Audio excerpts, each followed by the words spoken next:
நீங்கள் பார்த்துக் கொண்டிருப்பது உங்கள் விஜய்.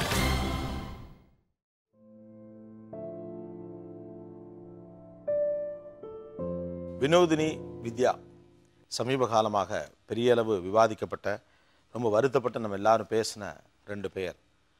ஆசிட் ஊற்றி தங்கள் வாழ்க்கை தொலைத்தவர்கள். இந்த சம்பவத்திற்கு பிறகு பெரிய அளவுக்கு விவாதங்கள் நடந்துச்சு, பெரிய அளவுக்கு எதிர்ப்பு குரல்கள்லாம் வந்துச்சு.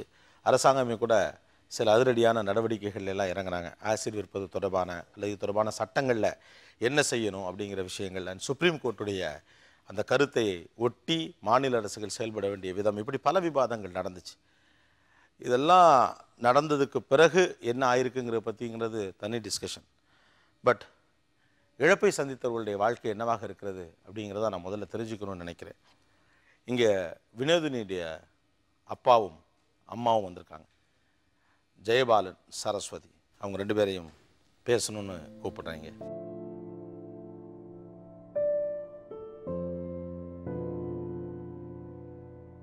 உங்களுக்கு உங்கள் மகளுக்குமான அந்த நெருக்கம் சின்ன வயசுலேருந்து எப்படி இருக்கும்? சின்ன வயசுலேருந்து ஒரு ஃப்ரெண்ட்லியாக தான் சார் இருக்கும். தாய் தகப்பங்கிறத விட அப்புறம் ஃப்ரெண்ட்லியாக தான். எந்த ஒரு செயலாக இருந்தாலும் என்கிட்ட வந்து சொல்கிறது.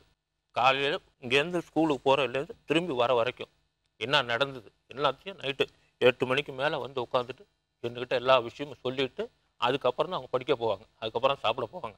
நல்லா படிக்குமா? நல்லா படிக்கிற பொண்ணு. கடைசி வரைக்கும் மெரிட்லேயே தான் வந்தா. நல்லா படித்தா. ஆனால் கஷ்டப்பட்டு தான் படிக்க வச்சோம். எங்கள்கிட்ட வசதி கிடையாது. நான் செக்யூரிட்டியாக தான் வேலை பார்த்தேன். என்கிட்ட அந்த அளவுக்கு வசதி கிடையாது. இவங்களும் போய் ஒரு ஜவுளிகள்லாம் அங்கங்கே வேலை பார்த்ததா இப்படியெல்லாம் தான் அந்த பிள்ளைய படிக்க வச்சோம். அவள் ஆசைப்பட்ட இன்ஜினியர் ஆகணும்னு. இன்ஜினியர் ஆக்கிட்டோம். இன்ஜினியர் படிக்க வைக்கலாம் வசதி பத்துச்சா உங்களுக்கு? எப்படி படிக்க வச்சீங்க? +2 வரைக்கும் முடிச்சுட்டேன். அதுக்கப்புறம் படிக்க வைக்கும் போது ஒன்றும் இல்லை. அதுக்கப்புறம் கொஞ்சம் லேண்ட்ஸு கொஞ்சோண்டு எங்கள் இதில் பாகத்துலேருந்து அது விற்றேன். விற்றுட்டு அதை வச்சுட்டு தான் காரைக்காலில் போய் அங்கே சேர்த்து அங்கேருந்து படிக்க வச்சேன். 2 பேர் தான் உலகம். அவளுக்கு 2 பேர் தான். எங்களுக்கும் அவளை விட்டா எங்களுக்கு கிடையாது. அப்பா இருக்கணும் இல்லை அம்மா இருக்கணும். 2 பேரில் ஒருத்தவங்க. எங்கேனாவது வெளியில் போயிட்டா கூட 2 பேரில் ஒருத்தவங்க. யாராவது ஒரு ஆள் அவன் கூட இருந்துகிட்டே இருக்கணும். அவன் காலேஜ் போயிட்டு வர வரைக்கும் நான் வந்து பஸ்ஸில் சைக்கிளை போட்டு இல்லை வண்டியை போட்டு ஏதோ போட்டு அங்கே நின்றுட்டு இருப்பேன். அவங்க போயிட்டு வர வரைக்கும் வந்தாலும் திரும்ப அவன் வீட்டுக்கு நேராக அழைச்சிட்டு வருவேன். பாலிடெக்னிக் படிக்கக்குள்ள காலையில் போயிட்டு நைட்டு வந்து 9 மணி டியூஷன்லாம் முடிச்சுட்டு வர்றதுக்கு 9 மணி ஆயிடுது. பிடெக் படிக்கணும்னு சொன்னாங்கன்னு சொல்லிட்டு அதுக்காக வாங்க போனோம் காரைக்கால். ஸோ ஃபேமிலியே அதுக்காக தான் காரைக்காலுக்கு. நாங்கள் 2 பேர் தானே. ஆமாம் சார். அதனால் காரைக்கால் போயிட்டீங்க. அதுக்கப்புறம் படித்து முடிச்சாலுமே வேலை கிடச்சிருச்சா? 1 மாதம் கூட வீட்டில் இல்லை. பிடெக் முடித்த உடனேவே வேலைக்கு பிள்ளையா கேட்டுட்டு வேலைக்கு கிளம்பிடுச்சு. அவளுக்கு அதாவது அந்த சென்னையில் கொண்டாந்து சேர்க்கணும், ஹாஸ்டலில் சேர்க்கணும், ஹாஸ்டல் பணம் கட்டணும். நான் ஒரு வண்டி வச்சுருந்தேன், 2 வீலர் ஒன்று வச்சுருந்தேன். அதை விற்றுட்டு அதை அழைச்சிட்டு கொண்டாந்து கூட சேர்த்த பிள்ளை. வண்டியை விற்று தான் ஹாஸ்டல் ஃபீஸே கட்டினீங்க. வேலையை பற்றிலாம் சொல்லுவாங்களா உங்ககிட்ட? வேலையை பற்றி எல்லாரும் சொல்லுவாங்க. ரொம்ப பிடிச்சிருக்கு. இப்போ வந்து 15 பேரோ 20 பேரோ எடுத்தாங்க. அதில் இப்போ நான் தான் ஃபர்ஸ்ட்டில் வந்திருக்கேன். இப்போ எடுத்ததை வினோதினின்னு சொல்லிட்டு என்னை வந்து பெரிய போஸ்டிங்கில் கொண்டாந்து வைக்கிறதுக்காக என்னை சொல்லிக்கிட்டு இருக்காங்க அப்படின்னு. ஒவ்வொரு நாளும் 1 மணி நேரம் பேசும். இந்த மாதிரி பிரச்சனை இருக்குது எனக்கு, அல்லது என்னை வம்பிழுக்கிறாங்க, அல்லது யாரோ பின்தொடர்றாங்க, தொந்தரவு கொடுக்குறாங்க, இந்த மாதிரி ஏதாவது சொன்னிச்சா? சொன்னேன் சார். என்ன சொன்னாங்க? இந்த மாதிரி ஒருத்தர் தொல்லை கொடுத்துக்கிட்டே இருக்கான், இப்போ பார்த்தாலும் பிரச்சனை பண்ணிக்கிட்டு இருக்கிறான், போகும்போது வரும்போதெல்லாம் நான் கூட பஸ் ஸ்டாண்டில் கூட்டி விட்டு இந்த மாதிரி பிரச்சனை இருக்குது, இந்த மாதிரி பண்ணிக்கிட்டு இருக்கான். காலேஜ் போகும்போது எனக்கு ரொம்ப கஷ்டமாக இருக்குது, பசங்களோட தானே போகிறேன், எனக்கு ரொம்ப அசிங்கமாக போயிடும், அப்படி வாங்கன்னு சொல்லிட்டு நேராக போய் போலீஸில் போய் கம்ப்ளைண்ட்டும் கொடுத்தோம். கம்ப்ளைண்ட் கொடுத்து இந்த மாதிரி இருக்குன்னு சொன்னால் அவனை வச்சு கண்டிச்சாங்க. எஃப்ஐஆர் போட்டாங்களா? எஃப்ஐஆர்லாம் போடல. எஃப்ஐஆர் எழுதி வாங்கிட்டு விட்டாங்க. நேராக அவனை அடிச்சாங்க.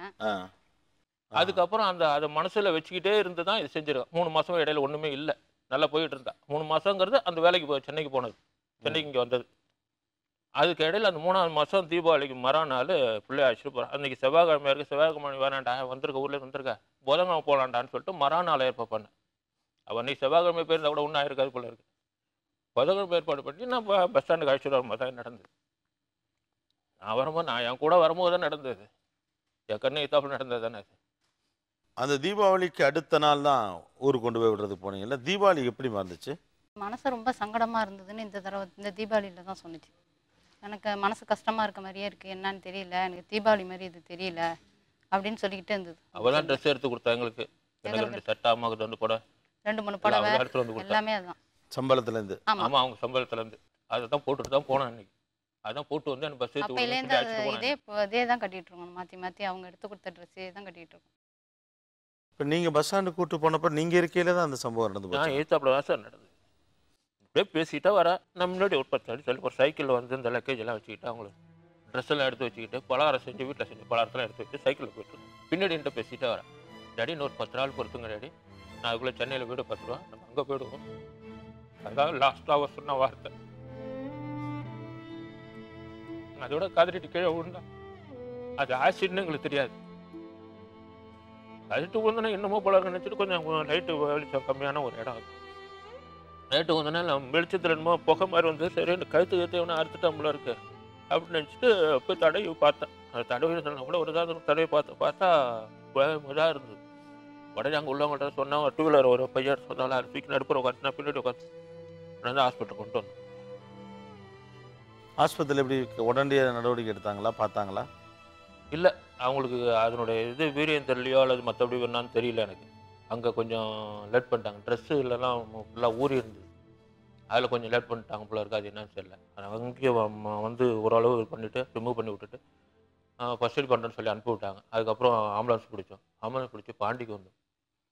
ஜிப்பர் ஹாஸ்பிட்டலில் வந்தோம். ஜிப்பர் ஹாஸ்பிட்டல்லேருந்து அவங்க ஒரு 2 மணி நேரம் பார்த்துட்டு அவங்க நகம் விரலில் வந்து மோதிரம் ஒன்று போட்டிருந்தேன், அதை கட் பண்ணி எடுத்து கையில் கொடுத்துட்டாங்க.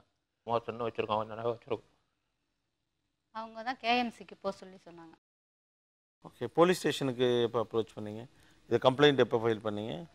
அங்கேயே அங்கே பிள்ளைங்க உள்ள நான் இது நடந்துட்டு இருக்கும்போதே நான் வெளியில் வந்து சொல்லிட்டேன். போலீஸ் வந்துட்டாங்க. சரி, ஓகே. உடனே சொல்லி அங்கேயே எல்லாம் சொல்லிட்டோம். அவர் பேர் சுரேஷ் தானே? இந்த சுரேஷ் வாயில் வாங்கி மூஞ்சில துப்பிருக்கா சார் என் பிள்ளை. ஊற்றினோடனே இல்லைன்னா அவன் இல்லைன்னு சொல்லியிருப்பான். வாயில வாங்கின வேகத்துக்கு அவன் மூஞ்சில ஊற்றினோடனே அப்படி வாயில ஊற்றினா பிடிச்சி அவன் மூஞ்சில துப்பிட்டான். அந்த அளவுக்கு ஒரு துணிச்சலான பிள்ளை. எப்போ பிடிச்சாங்க அவரை? பரவாயில்ல, காலையில் பிடிச்சிட்டாங்க. வினோதினி ஆஸ்பத்திரியில் இருந்தப்போ தமிழ்நாடு முழுக்க அதை பற்றின செய்திகள் நிறைய வந்துகிட்டே இருந்துச்சு. அதெல்லாம் வினோதினிக்கு தெரியுமா? அந்த பொண்ணுக்கு ஆதரவாக கடைசி தான் சார் போட்டு காட்டணும். வைங்க டாடி, ஏன் டாடி என்கிட்ட மறைக்கிறீங்க, நான் கேட்கணும், நானும் கேட்குறேன் டாடி, வைங்க டாடின்னு. கண்ணு தான் தெரியல, கண்ணால் பார்க்க முடியல, காலையாக கேட்குறேன் டாடி, நீ வைங்க அப்படின்னு. அப்புறம் வச்சு விட்டேன். என்னென்ன பாதிப்புகள் ஏற்பட்டு போச்சு இந்த ஆசிட் ஊற்றினதில் அந்த பொண்ணோட உடம்புல? கண்ணு இதாகிடுச்சு சார். காதில் வந்து பாதி காது தான் இருந்தது, மூக்கன்னு மாதிரி. மூக்கு பாதி மூக்கு கொஞ்சம் எடுத்துட்டாங்க. லெஃப்ட் சைடு கை ரொம்ப பாதிப்பாக இருக்கிறதுனால அந்த கையை நான் தான் தூக்கி வைக்கணும். அதனால இது டேடி கை, பேர் வச்சிருந்தது இது டேடி கை. இது வந்து பிள்ளையார் கை. யாராவது தூக்குனா வலிக்குன்னு சொல்லிட்டு டேடி கை அப்படின்னு சொல்லி.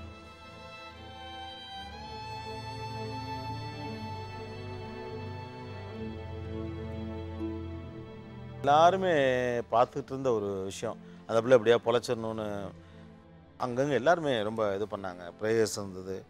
அந்த பொண்ணு பாடுச்சு அப்படின்னு சொல்லிலாம் கூட அழகாக பாடுவோம். எனது உயிரேன்னு பாட்டு இருக்கு, அது எனக்கு பாடிச்சு. உங்களுக்கு இந்த வலி தாங்குமா, நானே எவ்வளோ வலியும் தாங்கிக்கும், உங்களுக்கு புண்ணு இருக்காப்பான்னு சொல்லிட்டு அது இந்த புண்ணுக்காக பாட்டு, இந்த அபிராமியன் பாட்டு போடுவாங்க பாருங்க ஒரு படத்தில், அந்த பாட்டு எனக்கு. மாமனுக்கு ஒரு பாட்டு. இப்போலாம் பிள்ளை பொழைச்சிருந்து தான் நம்பினீங்களா? அவளுக்கு நம்பிக்கை தான் இருந்தது. நான் வந்துடுவேன் டாடி, கண்ணு என்ன பரவாயில்ல, அப்புறம் பார்த்துக்கலாம், நான் வந்துடுவேன், என்னை அழைச்சிட்டு போயிடுங்க, நான் வந்துடுவேன் அப்படின்னு தான் சொல்லிட்டு. பட் எப்படி சடனாக அந்த மாதிரி ஆயிடுச்சு? அதுதான் சார் தெரியல, அது எதனால அந்த மாதிரி ஆச்சு. நல்லா பேசி இருந்தவன், நல்லா நம்பிக்கை கொடுத்தாங்க, டாக்டர்ஸும் நம்பிக்கை கொடுத்தாங்க, நான் வந்துருவோன்னு அவளுக்கு நம்பிக்கை இருந்தது. அழைச்சிட்டு போயிடுங்க வீட்டுக்குன்னு தான் சொல்லிட்டு இருந்தாங்க. இந்த டெரி பேர் பொம்மைன்னா ரொம்ப பிடிக்கும் அவளுக்கு. அதை ஒன்று சின்னதாக வாங்கி கொடுத்து அது மடியில் வச்சுக்க, மேலே வச்சுக்கிட்டு டேடி பிடிச்சிருங்க டேடி வயிற்றுல கட்ட வச்சுக்கிட்டு அப்படியே படுத்துக்கும். அப்பா கை பக்கம் நான் உட்காரணும், பிள்ளையார் கை பக்கம் அம்மா உட்காரணும், பக்கத்துலேயே இருக்கும். எனக்கு விட்டு போயிட்டாங்க. ஒரே ஒரு பிள்ளை, எல்லாமே அதுக்காக தான் வாழ்க்கையே அப்படின்னு வந்துட்டு கடைசியில் அது கையை விட்டு போயிருச்சு அப்படிங்கிறத உங்களால் தாங்கிக்க முடிஞ்சா?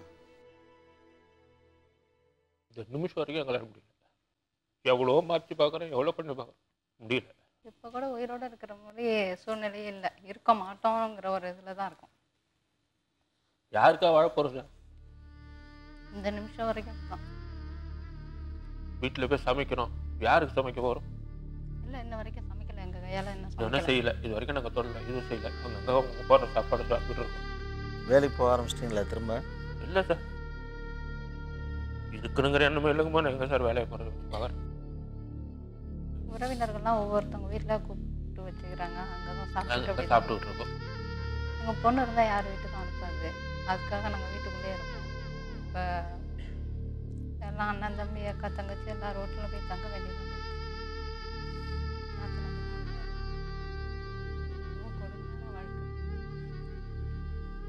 வாழ முடியல சார். யாருக்காக வாழ்றோம், எதுக்காக இருக்கோங்கிறது தெரியல. ஆனால் சீக்கிரம் போயிடுவோம் சொல்கிறேன். என்ன சொல்றீங்கன்னு எனக்கு கேட்கல. என் பொண்ணு இருந்தால் யார் வீட்டுக்கும் அனுப்பாது. அந்த மாதிரி ஆயிடுச்சு. அதான் உயிரோட இருக்க மாட்டோம்னு சொல்கிறேன். பேச்சு வலி ஒரு பக்கம் இருக்கு, எனக்கு தெரியுது. வலிக்கிறவனுக்கு தான் தெரியும் அந்த கஷ்டம்லாம். அதுக்காக இப்படி பேசினா கூடாது. அந்த பொண்ணு இப்போ வந்து இந்த வித்யாங்கிற பொண்ணு வந்து இந்த மாதிரி வந்து டாடி அவங்க போய் பாருங்க டாடி, அந்த பொண்ணுக்கு இந்த மாதிரி இருக்கா அப்படின்னு சொல்கிறான். சொன்னாடிக்கு மறுநாள் தான் அந்த பொண்ணு இறந்து போயிட்டு முன்னாடி இறந்துட்டா. அதுக்கப்புறம் அந்த பொண்ணு இறந்து அவள் சொன்னதுக்காக மறுநாள் அவளுக்கு தகனையும் முடிச்சுட்டு நேராக அங்கே அந்த பொண்ணை போய் பார்த்தோம். வித்யாவை பார்த்தோம். இப்போ சொன்னதுக்கு பொண்ணு சொன்னதுக்காக கேட்டு போய் பார்த்தோம். நிறைய ஹெல்ப் பண்ணிட்டு வேறு எல்லாருக்கும் நிறைய ஹெல்ப் பண்ணோம். முடியாதவங்களுக்காக செய்யணும். அது சின்ன பிள்ளை, அதாவது பாலிடெக்னிக் படிச்சுட்டு இருக்கே சொன்னிச்சு.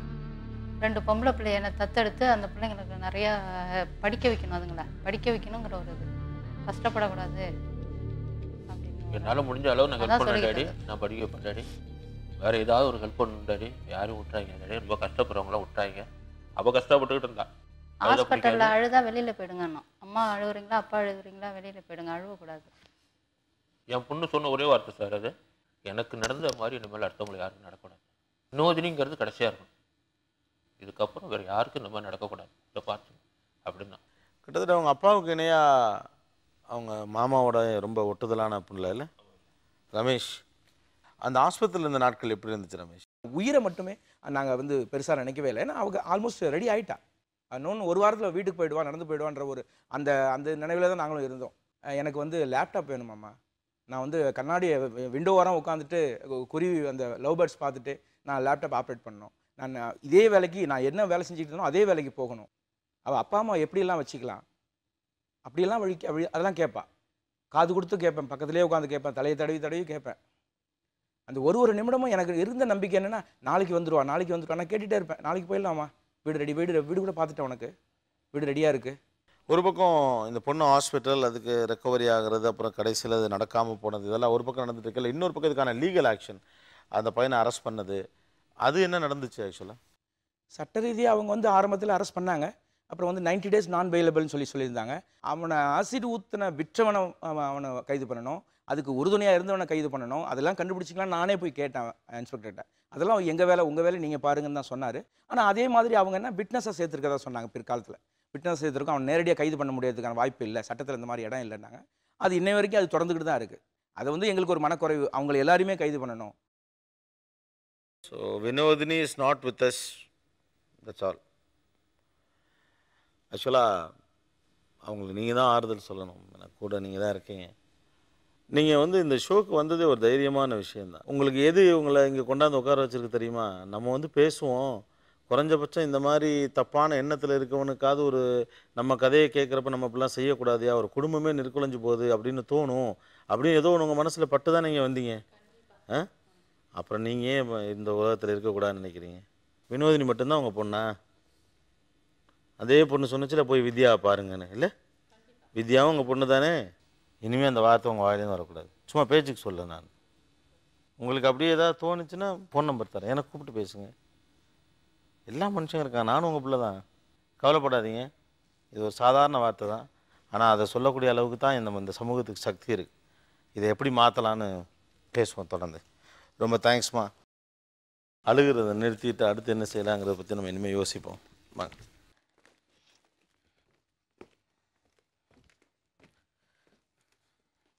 எனக்கு ஆக்சுவலாக நான் அந்த பொண்ணை பார்த்துருக்கணும்னு எனக்கு இப்போ தோன்றதுக்கு ரீசன், இவ்வளவு நெருக்கடியிலையும் இவ்வளோ பிரச்சனைக்கு நடுவுலையும் ஒரு பொண்ணு ஒரு கைக்கு வந்து டேடி கைன்னு பேர் வைக்குது அப்படின்னா அது எவ்வளோ க்ரியேட்டிவான பொண்ணு, அது வாழ்க்கையை எவ்வளோ இலகுவாக அப்ரோச் பண்ணியிருக்கு.